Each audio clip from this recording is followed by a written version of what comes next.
Tales from the wild. Stories from the heart. A journey into the mind and soul of fired-up business professionals where they share their vision for the future.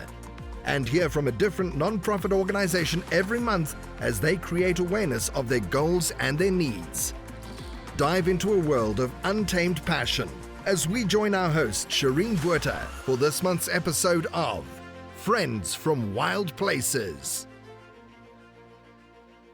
So I have to ask like the $1 million question. So from a little girl with your mom watching the television shows, then solo watching the shows, then getting into the field, and as you shared, all undergraduate, graduate, and master's. Undergraduate, your master's degree and your doctorate. What can you sum up just from like a perspective to say, what does cause the criminal mind? Like, you know what I mean? Like, what causes it? Like, I mean, because my background, unlike yours, is more on the death side, like actually like death investigation. But I have a bachelor's in criminal justice as well. And I always like to do like how did somebody do this? Or, like more on that side. So can you share a little bit as far as like what in all of your, whether it's personal research, working in the field, working as a probation officer, which, my God, that could be a whole podcast in itself, and now teaching, what do you think drives people to do the devious behavior?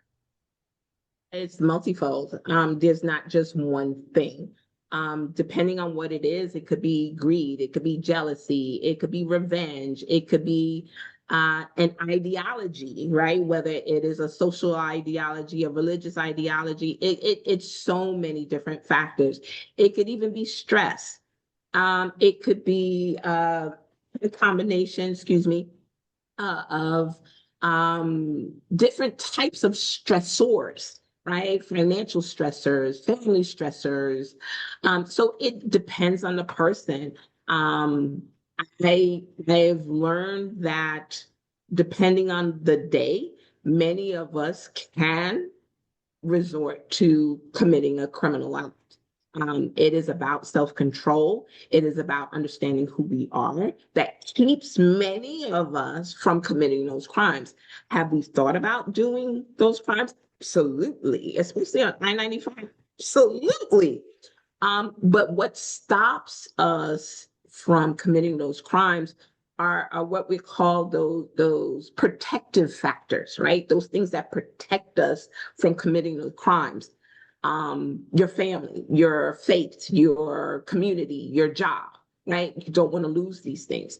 So when people lose some of those protective factors, right? So they now have risk factors, they commit the crimes. Many times I've asked my probationers, why did you do this? Right? Did you not think you were going to get caught? Again, I'm still trying to understand. Did you not think you were going to get caught? And many of them was like, so what? They didn't have protective factors. They didn't have a mom at home waiting for them saying, please don't go out there and do X, Y, and Z because my heart would be broken. Many a times they were running with the wrong crowd. Right? They didn't have someone to look up to say, young man, young girl, let's do something productive with our time. They didn't have that. So when you take away those protective factors and you introduce all these risk factors, people commit crime, right? The adults as well, right? Sometimes it's just about jealousy. I don't want you to succeed, or I want what you want, or what you have. But self-control for a lot of us is what keeps us from committing these crimes. Yeah. Yeah. It's so Fascinating. And that's the best $1 million question you could have asked, Tanya, because that is something that we all want to know. Like, what on earth are you thinking? But listeners, before we continue, let me just jump in here and talk to you about Buzzsprout. Friends from Wild Places is a place we share stories from other business owners, professionals, entrepreneurs, educators, a safe space this is, to show support for each other in a world that can be very lonely and can be tough, and, be support and inspiration is lacking. So this podcast is here to inspire people to make that first jump, to open their first business, to be that entrepreneur, talking about career choices, and to hear other people's inspirational stories of how they got to where they are. This is it, inspiration right here. And this is what we do here at Friends from Wild Places. We also feature nonprofits every month to try and make a difference, to give a helpline to someone in need. So the question is, do you have a message you want to share with the world? Or maybe you just think it'll be fun to have your own talk show. Podcasting is the easy, inexpensive, and fun way to expand your reach online. To start your own podcast, follow the link in the show notes. This lets Buzzsprout know that we sent you, and it does support and help the show. So remember, the team at Buzzsprout is passionate about helping you succeed. Now, Nancy, we just talked about the crazy public reaction to the Luigi Mangione case. In your years teaching criminal justice, have you noticed that the public's psychological fascination with criminals have shifted, or have human beings always been wired to root for the anti-hero?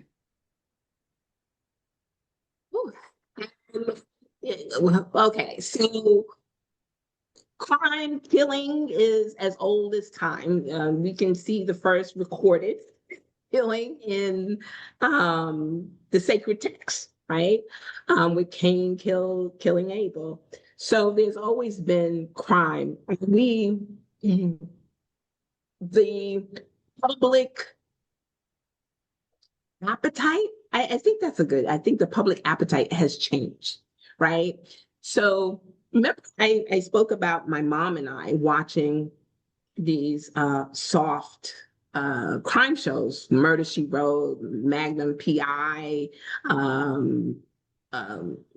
what's another one? I remember Murder, goodness. She Wrote because I watched it as well as a child. That too, right?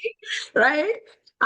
These shows, though they, centered around things that people did, these murders, it was about solving a crime. It was about following the detective, about, getting justice.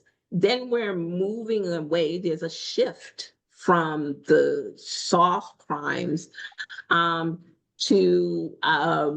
procedural crime shows. So NYPD Blue, Cagney and Lacey, those shows as well, where it was a little more gritty, if you will, right? So it was a little more realistic.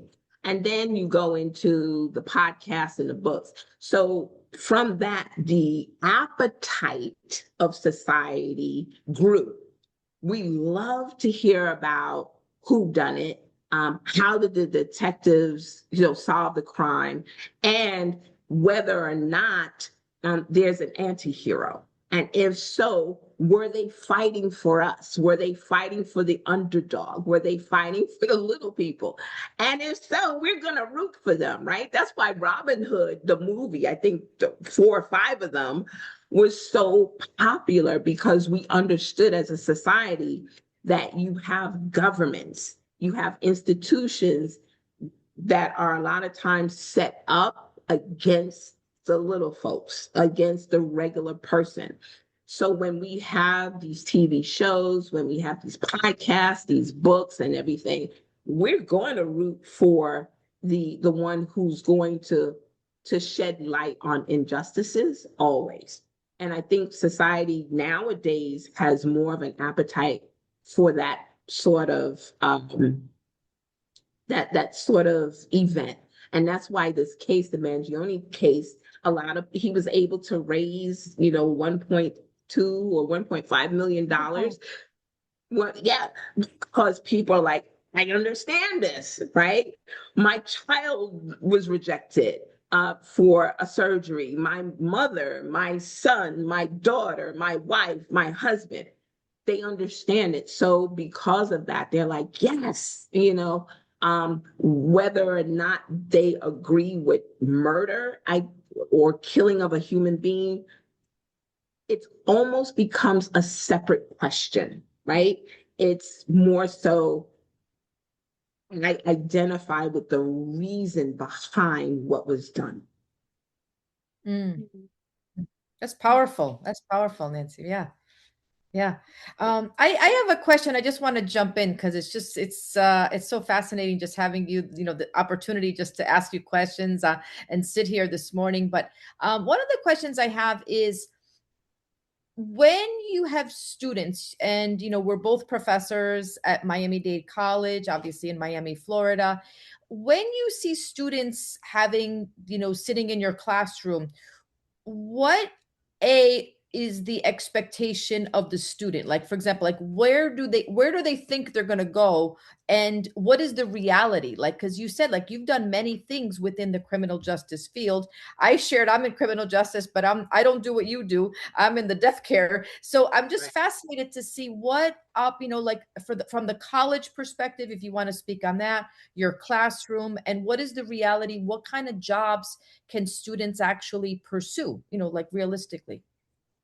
And when I like the first day of class, that is one thing I share with my students so they can have an understanding that the criminal justice field is very broad, right? So I will share right? Because many times a lot of these students think that we wake up as boom, as a professor, we wake up as, FBI agent, we wake up as these things.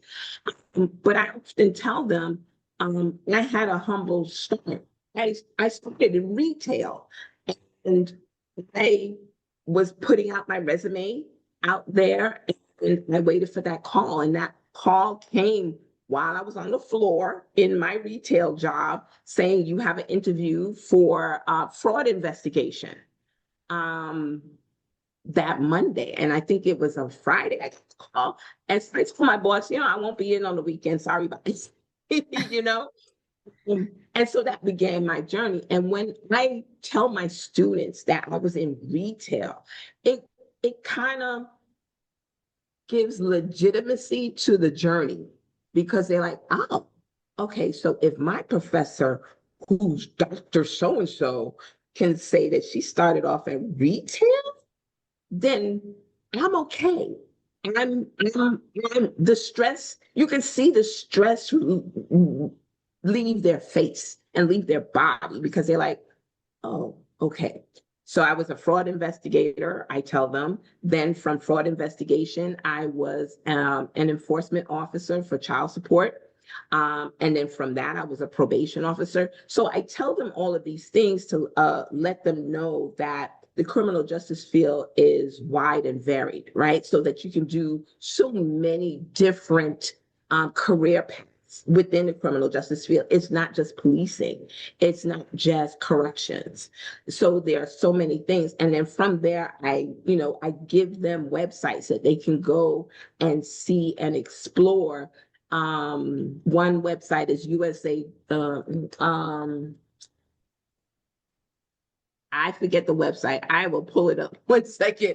But it just lets them know that they can go and research the different types of jobs, and it will let them know that they can make their own journey on this path, right? So some of the crime shows actually have been misleading to a lot of the students coming in. The CSI crime shows, for one, right? So I remember when the CSI crime shows began, enrollment was high in the criminal justice classes, in the courses. I mean, waiting room only type situation, right? And a lot of them were coming in with the idea and expectations that what they saw on TV was what their career path would look like, or what they would be experiencing in the field. Whether it be driving the Hummer around Coral Gables, or wearing the high heels, collecting blood splatter, whatever. And I had to be the one that explained to them what these crime shows were and what they were not, and what the criminal justice field actually was. And from that, a lot of them, and again, you can see the expression on their face was like, what?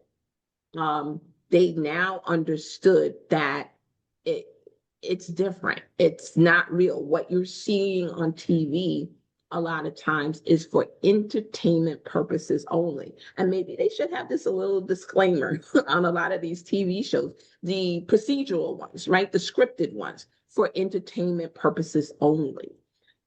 Because it gave a lot of people false knowledge of what happens in the field. So I was able to, I still mention that because a lot of them still watch it. But now we have so much more realistic crime shows on court TV and TV shows like 48 Hours, The Next 48, where it's a little more realistic, though they only show the exciting cases, right? They don't show the ones, right? They're not going to show the ones where the detective is sitting there for 12 hours, but they show the exciting ones. So I explain to my students my journey, and I start from the very beginning. That gives them an understanding of where their journey is going and what they can expect. And then I allow them to relax in their own journey, right? Because they have to understand it's a process. Everyone doesn't jump from getting their bachelor's degree to FBI agent. Some can, but not everybody does that, right? So there needs to be a process. There needs to be steps. And I tell them what the steps are, right? So I want them to be successful. So my whole goal is for them to create a map for themselves. What is it that they have to do? How do they go about doing it? What should they do, right? And they can ask me throughout the semester, throughout their time at Miami-Dade College, Dr. Alleyne, what should I do now? How do I go about doing this? I want to do X, Y, and Z. And I will be there every step of the way to help them on their journey, on their path. My question Wow. is, because I love CSI, I would be really one of those students, be super disappointed if my professor told me it ain't like CSI, Shireen. Did you have a lot of dropouts after you told them the truth? Not so much. It was a more of a let me rethink. They didn't drop out, but let me rethink what it is that I'm going to do. Okay, if this is not real, then what is it that I want to do? Do I want to go to law school?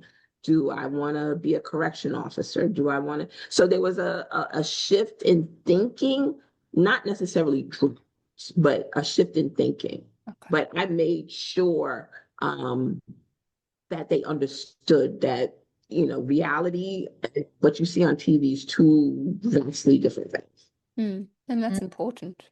That's very important to let anyone know that wants to start any sort of career, what it's really going to be like for them.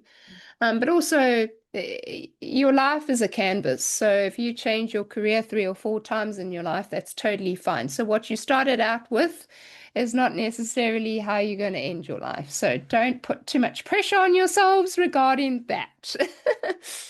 But why anyway? So I'd love to just ask you about true crime podcasts, Nancy, because the true crime podcasts that we all know and love tend to focus really heavily on the gore and the mystery, But from an academic perspective, why is the biggest thing mainstream true crime media consistently gets completely wrong about how real investigations work?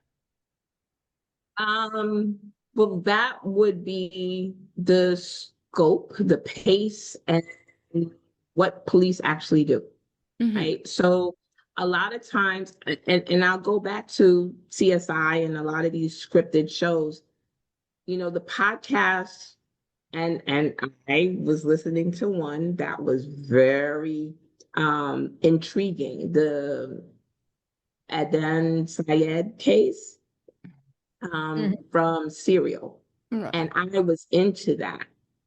But what we have to understand from a listener point of view is that the podcast is condensing things, is uh, editing a lot of things, right?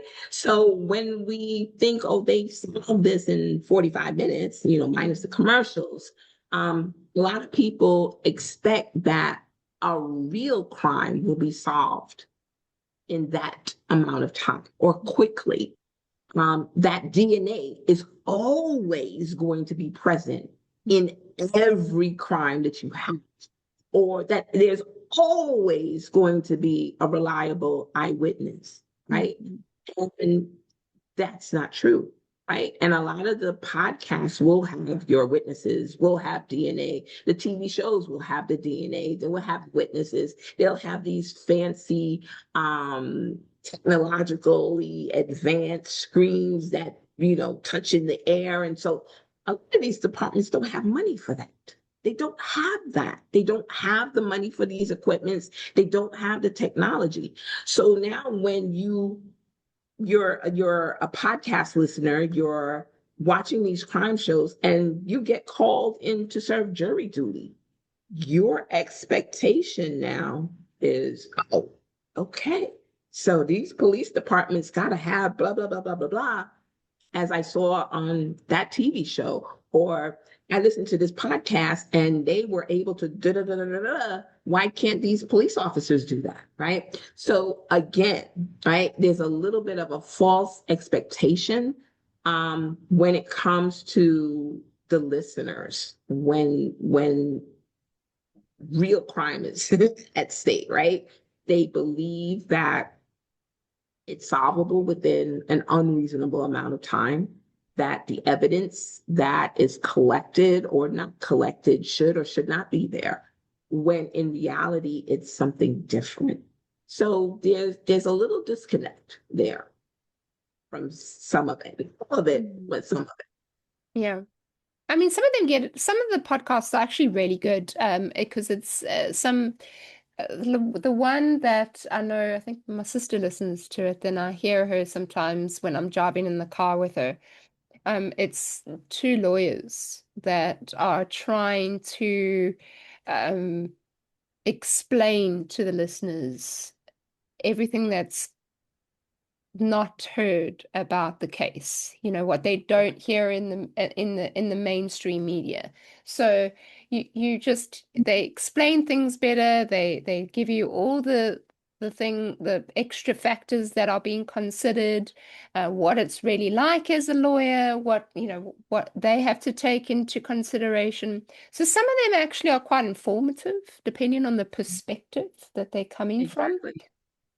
These two were lawyers in that specific genre. And I Right. believe the case that they were talking about was the two actors. What was the lady's name? The sexual.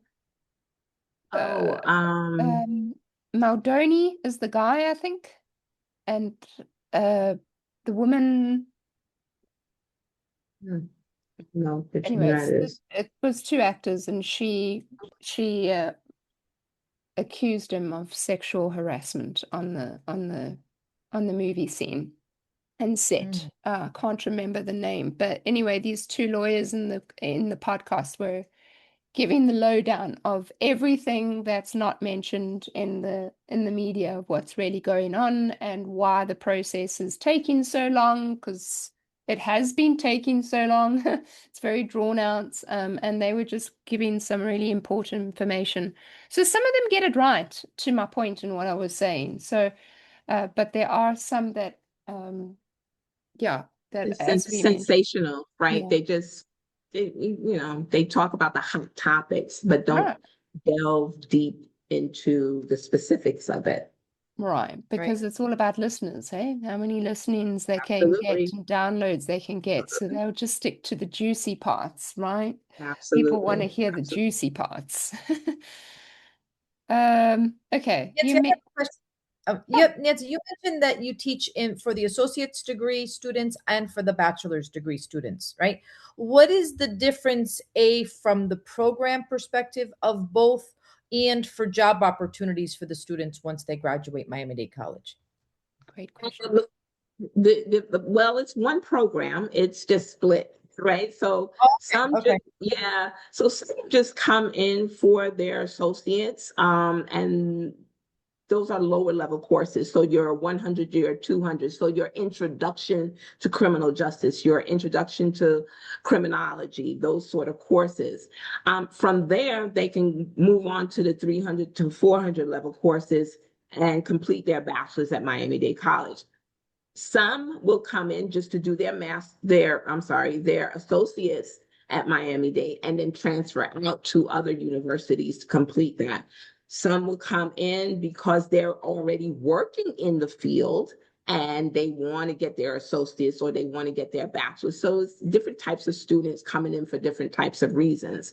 The job perspective, depending on what it is that they want to do, is wide open, right? So many of them come in and they want to go to law school. So Miami-Dade College School of Justice has a 3+3 program with St.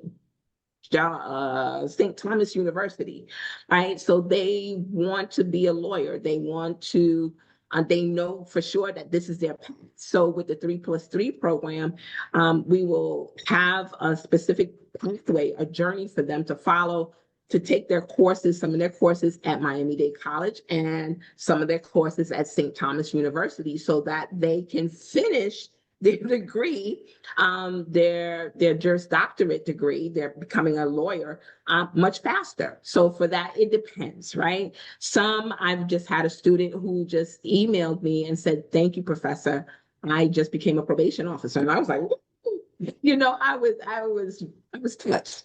Right. And she said it was all because of me, right? The stories that I told in classroom, I was able to, I know, at one point they had internships, right? And so I was sending my students doing internships there so they would get an idea. I've had students as well take some classes and they're like, afterwards, they're like, "Professor, thank you. Now I know what I don't want to do. I do not want to do this," right? And I think it was a corrections course I taught. They were like, "Oh, no, no, no, no, no." Right? So depending on the course, depending on the student, they will understand what it is that they want to do and how they want to do it. And previously, I had mentioned that there's a website that I give my students so that they can look more for information. I was able to find it. It's called Occupational Outlook Handbook, and it is by the Bureau of Labor Statistics. It's a government website. And so for them, for my students, I tell them to go on there, type in a job that you want to do. And what it will do, let's say correctional officer or probation officer or lawyer, and they type it in. And what will happen is that it will pop up with what you need to do to become this, right? So it gives them step by step. You need to have a 4-year degree. You need to take this test. You need to blah, blah, blah, blah, blah, blah, blah. You need to blah, blah, blah, blah, blah, blah, right? So for them, that's another added checklist for them that they can have. They can go back to this website. Again, it's Occupational Outlook Handbook. It's by the Bureau of Labor Statistics. They just put in the job that they want, and it gives them, the outlook for this job. Is it going to increase? Is it going to decrease? Should they move outside of Florida because the pay will be better? Right? Or should they stay within Florida? So I give them as much help as possible along the way so that they can be successful. And the courses are built so that they will get experience. Because many times the students come in, they don't know what they want to do, right? So the courses themselves allows them to be able to think about their career. Like, oh, I like this. I like the juvenile delinquency. I didn't think I would like talking about the juvenile issues and juvenile problems within society. Maybe I want to become a juvenile advocate or a juvenile probation officer, right? So these courses allow the students to really think and see for themselves what aligns with what they want to do, what aligns with their personality as well, and what aligns with their goal in life. Tune in next week for part 3 of Friends from Wild Places. You've been listening to Friends from Wild Places with Shireen Bueta. Be sure to subscribe to the podcast from the links to catch every episode and unleash your passion.